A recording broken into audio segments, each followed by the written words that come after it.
eh, se ha ido tejiendo toda una narrativa, como expresión ahora muy Ujú. popular, en el sentido de desconocer el origen constitucional de este gobierno. Y queremos saber a detalle cuáles van a ser las funciones de estos Ujú. expertos. Estamos en la comunicación con Víctor García Toma, expresidente del Tribunal Constitucional. Hoy día estaba también en entrevista con nuestros colegas el señor Óscar Urbiola, Ujú. que va a pertenecer también a este grupo de expertos. Señor García Toma, buenas noches, bienvenido, éxitos. ¿Cómo les va? Un gusto en saludarlos y muy reconocidos por la gentileza. Gracias, doctor García Toma, por la deferencia con este programa. ¿Cuál es su opinión? ¿Necesaria, justificada la conformación de esta comisión de constitucionalistas para que expliquen Exitosa. esta manera como llegó la presidenta Boluarte al poder? Lo que sucede, Pedro, es que a lo largo de varias Ujú. semanas eh, se ha ido tejiendo toda una narrativa, como expresión ahora muy Ujú. popular, en el sentido de desconocer el origen constitucional de este gobierno, con el cual podemos tener diferencias, pero de cuyo origen y legitimidad no tenemos dudas. El 7 de diciembre se produjo un autogolpe de conformidad con el artículo 46. Nadie debe obediencia a un gobierno usurpador. El Congreso de la República, que ya había sido amenazada con el cierre, actuó rápidamente y de conformidad con el artículo 113, inciso 3 de la Constitución, produjo la vacancia presidencial. Estos hechos que son jurídicamente tan claros, sin embargo, en el ámbito político, no han sido explicados de manera adecuada. Y es por eso que entiendo que nos han invitado a que Ujú. colaboremos en esta tarea o eventualmente en alguna otra consulta, opinión de un dictamen o parecer eh, en algún tema constitucional, con lo cual hemos accedido de manera gustosa, ¿no? De manera personal y ad honorem, ¿no? Y nos gustaría que nos explique cuáles son las funciones y en qué se diferencia su trabajo con lo que haría o hace Cancillería. Ujú. Bien, el Cancillería está vinculado con la política exterior y con las relaciones internacionales. Es decir, bajo la dirección de de la Presidenta de la República, Cancillería lo que hace es ubicar al país dentro del marco del concierto de las naciones. Es decir, por ejemplo, en el siglo pasado había la famosa división entre estados democráticos y estados mal denominados socialistas.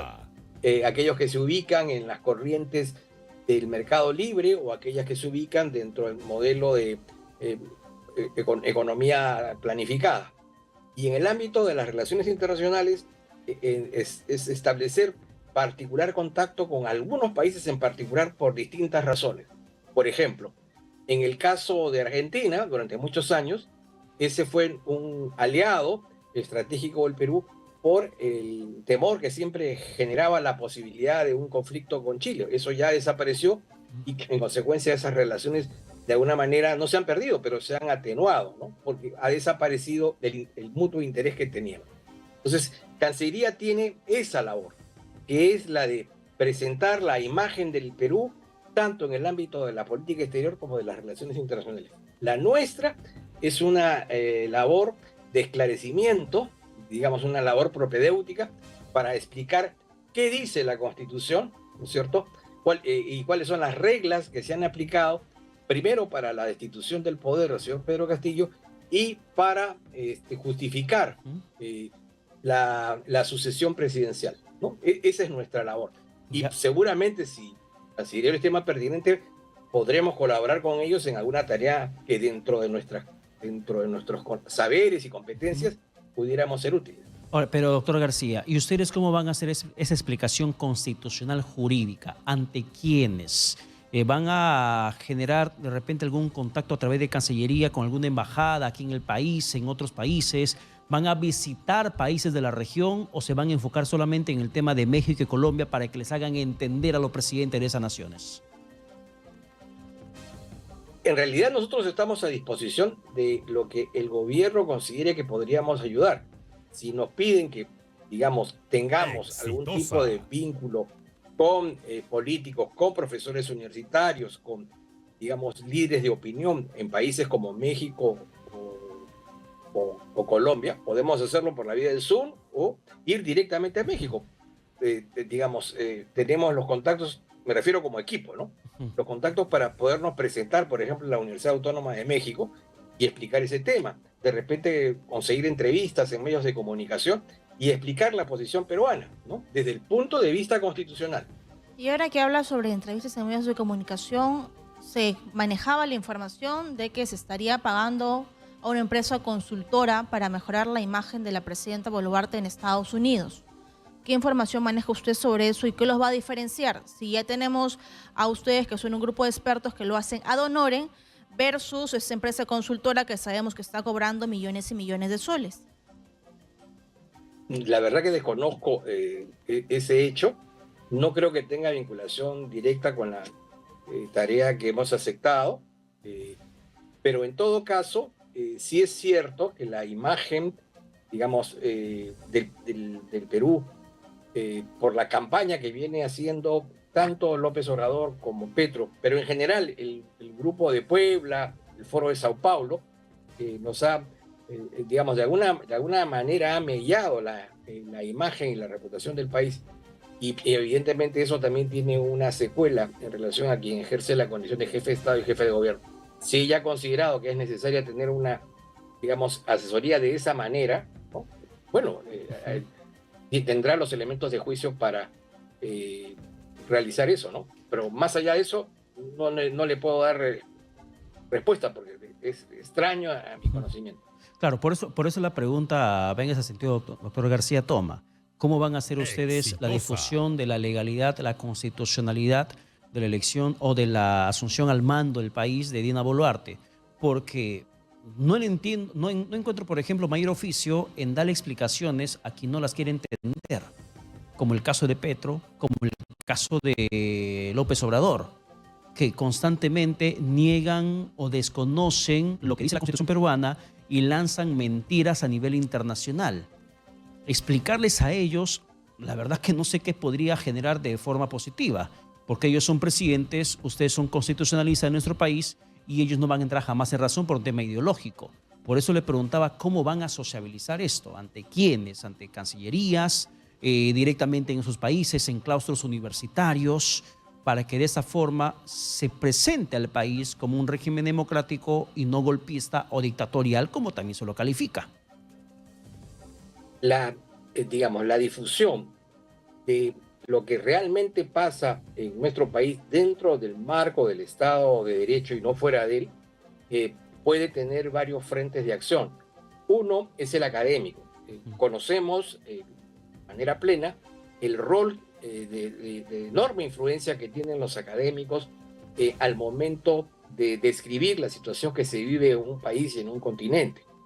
El rol que ustedes como medios de comunicación tienen para llegar, digamos, a las personas comunes y corrientes y que se forjan una opinión porque su presidente o el presidente de un país vecino ataca a otro con adjetivos, digamos, la verdad, impropios y presentando, ¿no es cierto?, un cuadro dantesco y dramático de un país que no es el Perú, pero a quien le ponen ese rótulo. Entonces, trabajando en el ámbito académico y trabajando en el ámbito de las comunicaciones, podemos llegar a vastos sectores y explicar, digamos, cuál es la posición del Perú y por qué tanto los presidentes de esos países mienten descaradamente, ¿no? Y dañan la honra y la imagen de un país que desde siempre ha sido amigos de ellos. Bien, yo quiero cerrar con esta pregunta. Entiendo que el problema internacional más grave es que el presidente de México no quiere darnos la presidencia pro tempore de la Alianza del Pacífico. Ustedes ya han conversado sobre esto, es su primera meta, a negociar, a explicar ante la comunidad internacional, como Chile, que entiendo que ha tenido una actitud más diplomática sobre este tema. No, ese es un papel que le corresponde a la Cancillería. De por medio está un tratado, y en el tratado se plantea, digamos, una presidencia rotativa. No tiene que haber ni siquiera una ceremonia majestática para, digamos, el cambio de mando, ¿no es cierto?, de la conducción de los países vinculados con este tratado. Ese es un tema que lo maneja Cancillería y estoy seguro que con la solvencia y la calidad que siempre ha acreditado, ¿no?, el cuerpo diplomático peruano. Es un tema totalmente ajeno a la Comisión. Nosotros nos circunscribimos a la defensa del Estado de Derecho, a explicar cuál es el análisis de la conducta del señor Castillo de cara a lo que señala la Constitución y justificar en el marco de ese texto que para nosotros es el elemento rector, la Constitución, por qué la señora Boluarte ejerce la presidencia de manera legal. Cerrando ese tema de lo que van a explicarle directamente a otros países, de darse la oportunidad al doctor García Toma, yo quiero preguntarle ahora sobre esa decisión del Poder Judicial de admitir esta medida cautelar para que se anule la vacancia del presidente Pedro Castillo, y que para muchos podría ser una salida para que él retome el poder, retorne a Palacio de Gobierno. Yo lo veo bastante improbable.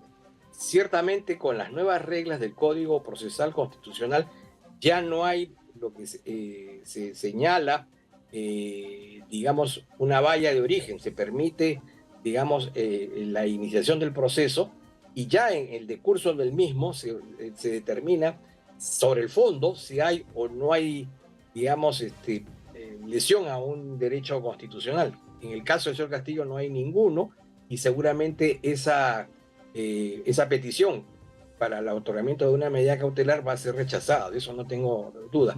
Más aún, ya el Poder Judicial ha tenido una serie de pronunciamientos en el sentido de que la conducta asumida, el Parlamento ha actuado de conformidad con las competencias que la Constitución y el reglamento le señala para tramitar el caso Castillo.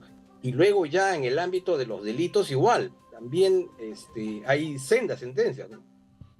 Así como hay 15 o 16 abogados, hay por lo menos 6 u 8 resoluciones judiciales que no le dan la razón al señor Castillo. Yo no veo que hay allí un problema.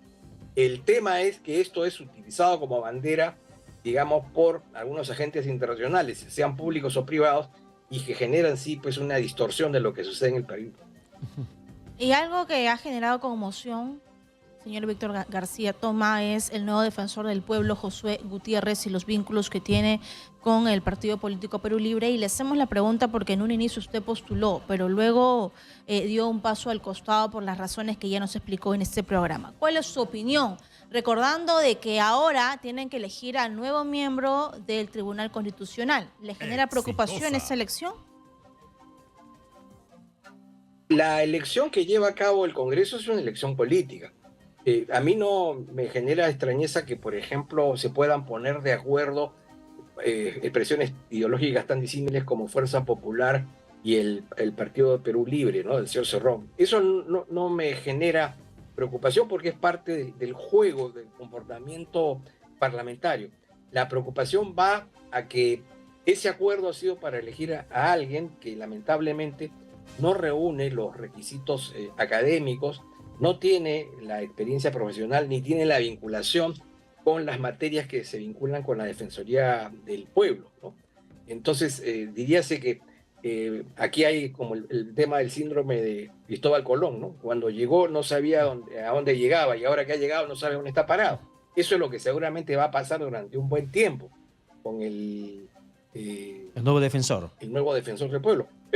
Pero lo cierto es que ha sido nombrado y debemos mantenernos en una serena y vigilante expectativa. Esperemos que haga el menor daño posible y eventualmente nos sentiremos gratamente sorprendidos si a contracorriente de la opinión de la mayoría cumple un buen papel, ¿no? Claro, es que ni siquiera pareciera ser que era el menos malo, sino el más malo, dentro de esta terna que estaban postulando para defensor del pueblo. Pero retomo lo que planteó en la parte final de su pregunta, Cateos, que el doctor García. ¿Le preocupa la elección del tribuno que tiene que suceder en el cargo al magistrado Augusto Ferrero, cuyo mandato al frente del TC dentro del TC ya venció en enero último? ¿Le preocupa que este mismo Congreso que acaba de elegir entre bambalinas, entre gallos y medianoches a José Gutiérrez como defensor del pueblo, que este mismo elija a un nuevo tribuno del Tribunal Constitucional? Bueno, si va a continuar esta lógica de elegir, digamos, irracionalmente, ¿no es cierto?, a alguien para que ocupe un cargo público, me preocuparía mucho por la razón siguiente. En el caso del defensor del pueblo, si bien él es el conductor de una institución, esa institución carece de potestad. Sus decisiones, no tiene capacidad de decisión, solo puede opinar, solo puede sugerir, solo puede recomendar. Pero en el caso ya de un miembro del Tribunal Constitucional, él sería uno dentro de un colegiado que toma decisiones. Entonces, eso sí es mucho más peligroso. Entonces, es bueno que ustedes, como otros medios también, lo advierten, hacer una campaña intensa para que esta vez el Congreso se corrija y, por supuesto, llegue a los acuerdos que deba llegar, pero, escogiendo a las personas que, de acuerdo con sus méritos y sus habilidades y competencias, sea la persona idónea y así no se le haga daño a una institución. Señor García Toma, ya como pregunta final, porque seguramente la gente va a opinar luego de esta entrevista, solamente van a tocar el tema de la sucesión constitucional, no van a hablar sobre las marchas pasadas y si fue o no delito de genocidio por parte de la presidenta Boluarte. Ese tema ustedes no lo van a abordar. No es un tema constitucional. Si nos pidieran una opinión sobre, el informe de la comisión, sí podríamos decir algo sobre el informe de la comisión. Y yo podría adelantar a título personal lo que yo formularía. En primer lugar, que me parece que es un informe sesgado.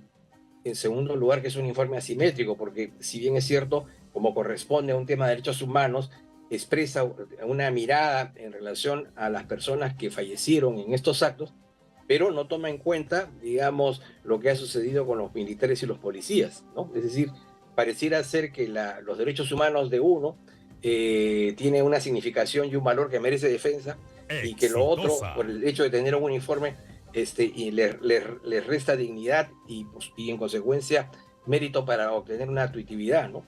Y la utilización de unas expresiones inadecuadas. Le menciono tres nada más para no incomodarlo. La primera, se habla de enfrentamiento. Enfrentamiento es el acto que se produce entre los barristas de la U y los barristas de la Alianza en cualquier calle de Lima.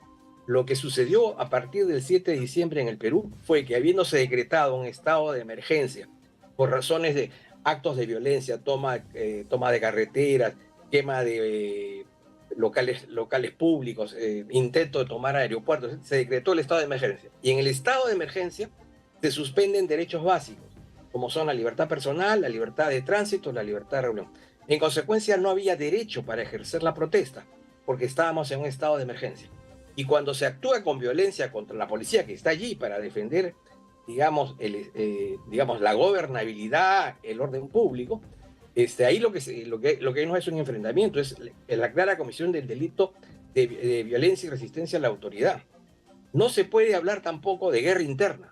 En el Perú, lo que tuvimos, porque hay una remembranza de los sucesos, se remonta hasta el informe de la Comisión de la Verdad, y habla que en el Perú ha habido guerra interna. En el Perú no ha habido guerra interna, en el Perú hubo terrorismo. Fenómeno descrito técnica y jurídicamente también en otras legislaciones. Y en tercer lugar se habla de masacre, ¿no? Entonces, la palabra masacre en realidad es una expresión, de dominio común, pero que nos lleva a la idea del genocidio. ¿Y por qué se asocia masacre con genocidio? Porque se dice que habría aquí, que estas muertes se habían producido por razones étnico-culturales. Lo cierto, lo real es que hay 60 personas que han fallecido en estos actos de violencia con tintes subversivos y que obviamente no son teutones, no son caucásicos, ¿no? Son personas de origen quechua y aymara, porque en esas localidades la población es quechua y aymara, como los policías y los militares también pertenecen a esa etnia. O sea, se confunde, ¿no es cierto?, lo que hubiera sido perversamente, ¿no?, la dirección del Estado de acabar con un grupo de personas por su solo origen étnico. Eso es totalmente inadmisible, ¿no? Solamente tres perlas de lo que contiene ese informe.